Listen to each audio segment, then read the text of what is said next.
Assalamualaikum warahmatullahi wabarakatuh. Perkenalkan nama saya Nafis Sabila, saya dari Teknologi dan Kreasi Otomasi angkatan 2024. Dengan 3 digit NIM terakhir 100, saya dari Praktikum D. Di sini saya ingin menjelaskan bagaimana mengenai tentang pemahaman dasar-dasar kontrol klasik motor, listrik dan simulasinya melalui aplikasi Cadesimu. Jadi di sini saya ingin share untuk materi yang ingin saya bawakan. Jadi di pertama kita harus mengetahui dulu dengan dengan sejarah kontrol listrik. Jadi awalnya tuh pada abad 19 ada suatu penemu inventor bernama James Clerk Maxwell itu meneliti dulu mengenai tentang stabilitas governor mesin uap. Lalu di abad 20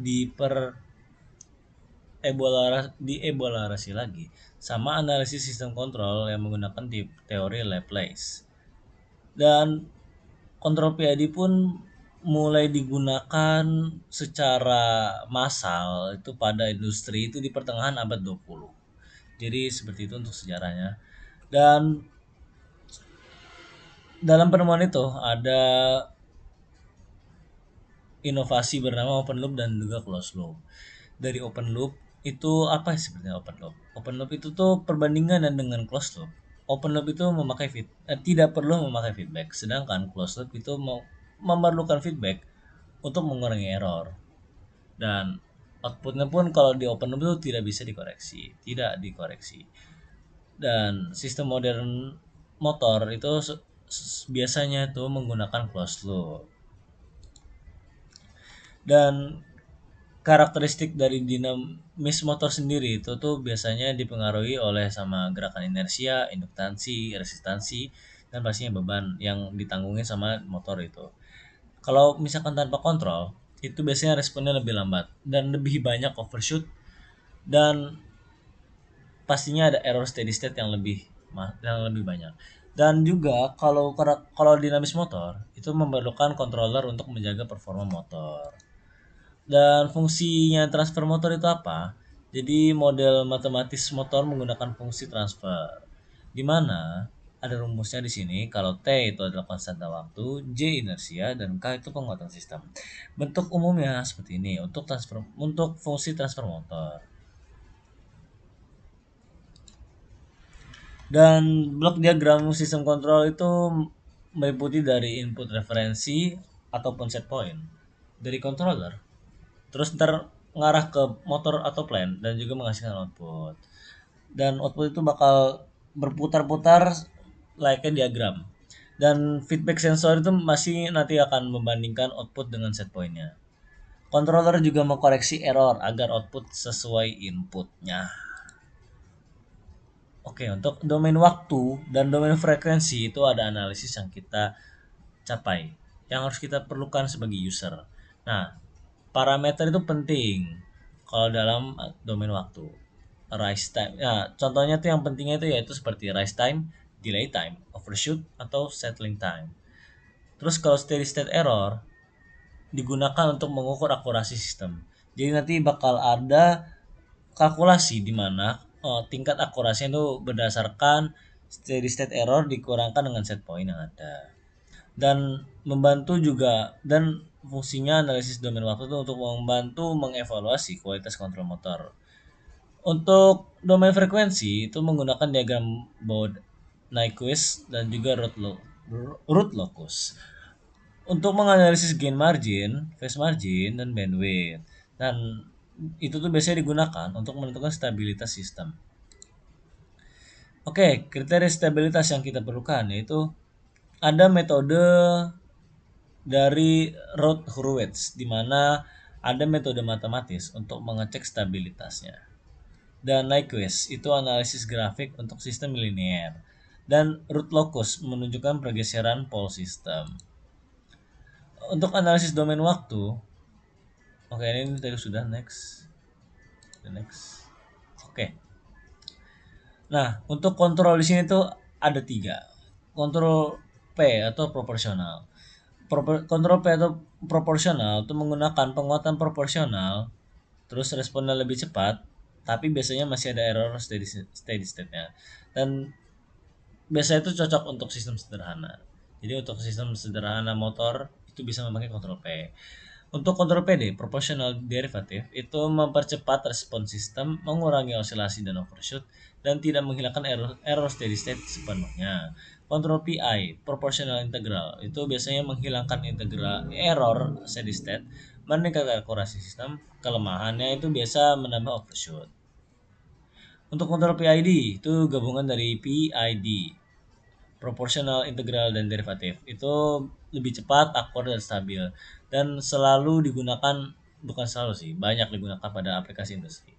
Untuk implementasi kontrol motor, itu dalam hardware itu ada sensor. Nah, dalam sensor itu ada encoder dan tachometer. Untuk driver motor, controller. Dan software itu menggunakan MATLAB, Simulink, PLC, ataupun microcontroller. Kombinasi hardware dan software itu menghasilkan sistem kontrol yang lengkap. Untuk metode tuning PID yang digunakan itu ada Ziegler-Nichols, trial and error, dan software simulasi. Dan jenis motor yang dikontrol yaitu ada 4, ada motor DC, motor induksi, motor kontrol, motor stepper, dan juga motor sinkron. Untuk motor DC itu biasa lebih mudah dikontrol dengan PID. Dan motor induksi itu membutuhkan metode lagi untuk menggunakan metode kontrol vektor. Untuk motor stepper digunakan untuk kontrol posisi, dan motor sinkron digunakan pada aplikasi resisi tinggi. Contoh aplikasi kontrol motor. Biasanya itu dalam industri ada konveyor, mesin, CNC, robot lengan. Dan di otomotif kendaraan listrik kontrol kontrol kecepatan. Dan di robotika ada servo, motor, dan stepper. Motor stepper, sorry. Dan aplikasi yang rumah tangga itu biasanya yang menggunakan kontrol motor itu ada mesin cuci, AC inverter dan juga kipas. Nah, kelebihan dari kontrol sistem klasik ini itu sederhana, banyak dipakai, dan implementasinya yang sangat mudah. Dan kekurangannya itu biasanya kurang fleksibel untuk sistem non-linear. Parameternya suka berubah dan perlu metode modern untuk sistem kompleks. Dan di sini aku ingin menjelaskan juga rangkaian diagram starting doll yang sudah aku buat dalam video. Oke, jadi di sini kita mencari dulu. Kita di sini mencari dulu untuk 3 fasanya. Aku bisa skip dulu di sini. Nah, ntar ada 4 fasa di sini. Soalnya di sini 3 fasa, 3 fasa nanti dihubungkan ke motor motor start delta. Nah, di sini aku bisa skip. Nah, jadi itu ntar buat yang groundnya ya. Nah, di situ ntar memakai motornya, motor start delta. Nah, di situ juga ntar ada kontaktor yang bakal aktif kalau nanti ada dalam rangkaian yang memerlukan aktivasi dari kontrol kontaktor ini.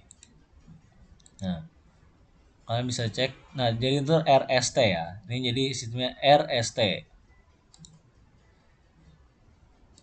Nah, di sini ntar kita mulai pertama itu kita menggunakan MCB dulu. MCB sorry, ini adalah emergency stop button. Dan bisa dilanjut dengan normally open dari button. Nah, di situ ntar ada kontaktornya ya. Kontaktor. Nah, di sini ada LED dan di sini ada kontaknya dari kontaktor ini. Jadi nah di sini nanti jangan lupa untuk menyambungkan titik netralnya untuk menyambungkan lampu dan juga kontaktor. Karena kontaktor sendiri di sini tuh kita memerlukan dua input. Input pertama dari yang negatif dan juga yang pertama ini dari positif. Nah, dari lampu ini bakal aktif kalau push button ini sudah diaktifkan, dan push button ini nanti akan aktif kalau misalkan dari rangkaian di atas sudah berjalan. Nah, bisa di next juga. Nah, di sini juga ada MCB. MCB di sini fungsinya untuk mengamankan agar rangkaian yang kalau misalnya nanti ada konsleting ataupun adanya troubleshoot pada rangkaian, nanti MCB ini bakal terputus secara otomatis. Oke. Nah, jadi di situ fungsinya push button ini nanti bakal mengaktifkan keseluruhan rangkaian. Dan kalau semisalkan ini dalam rangkaiannya terjadi konsleting, nanti bakal ada MCB. Nah, fungsinya di sini juga ada emergency stop button ini agar meminimalisir rangkaiannya akan shortage seperti itu. Nah, aku bisa langsung kasih saja simulasinya. Jadi nanti kalian tinggal samakan aja dengan addressnya. Addressnya nanti disamakan saja.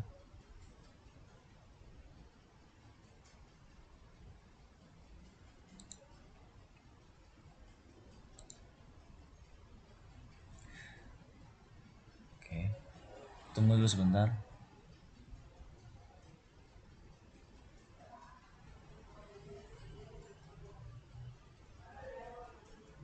Nah, motor 3 fase ini nanti bakal aktif dengan dari kontrol dari kontaktornya.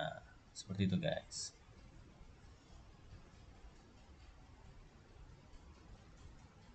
Nah, kalau tekan di play itu tombol akan aktif mengaktifkan lampu di sini. Tapi motornya belum jalan karena kontak dari kontaktornya itu belum aktif.